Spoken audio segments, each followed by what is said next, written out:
अगर मैं आपसे ये कहूँ कि मुझे इस मार्कशीट में पास और फेल दिखाना है, लेकिन ऑब्टेन मार्क्स की बेस पे नहीं, इन सब्जेक्ट की मार्क्स पे, मतलब अगर ये किसी भी सब्जेक्ट में फेल है तो मुझे ओवरऑल यहाँ पे फेल दिखाना है। अगर सब सब्जेक्ट में इसके मार्क्स पासिंग मार्क्स से ज़्यादा हैं तभी यहाँ पे पास आना चाहिए। तो एक तो तरीका ये है कि आप इफ़ का फंक्शन यूज़ करो और इफ़ के अंदर नेस्टेड इफ़ यूज़ करते जाओ और हर एक के लिए यहाँ पे कंडीशन दो। दूसरा बहुत ही आसान तरीका है, मैं आपको बताता हूँ। यहाँ पे आप टाइप करो इक्वल इफ़, ठीक है ना।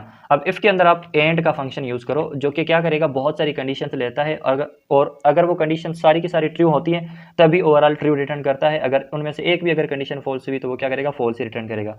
अब हमें कौन कौन सी कंडीशन देनी है, सबसे पहले यहाँ पे देनी है कि भाई अगर यहाँ पे मैथ के marks greater than equal to 40 हो, ठीक है ना। दूसरा साइंस की भी देनी है, ग्रेटर देन इक्वल टू 40 हो। तीसरा इंग्लिश की भी देनी है, ग्रेटर देन इक्वल टू 40 हो। अच्छा, उसके बाद लास्ट कंडीशन कंप्यूटर का भी देना है कि इसके अंदर भी marks greater than equal to 40 हो।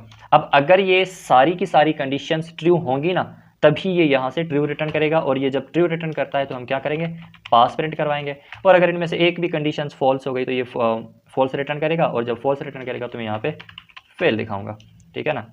इसको आप क्लोज कर दो। अब यहाँ पे क्या है कि बार बार वो जो हम नेस्टेड इफ़ यूज़ करते हैं ना, इफ़ के अंदर इफ़ के अंदर इफ़, तो उसके लिए बहुत सारी चीज़ें आ जाती हैं, वो करने की ज़रूरत नहीं है। अब आपका प्रॉपर तरीके से और छोटी लाइनों में ये फंक्शन यूज़ हो चुका है, और इंटरप्रेट करोगे ना तो ये फंक्शन अप्लाई हो जाएगा। देखो यहाँ पे फेल क्यों दिखा रहा है, क्योंकि ये इंग्लिश में इसकी मार्क्स 40 से कम है।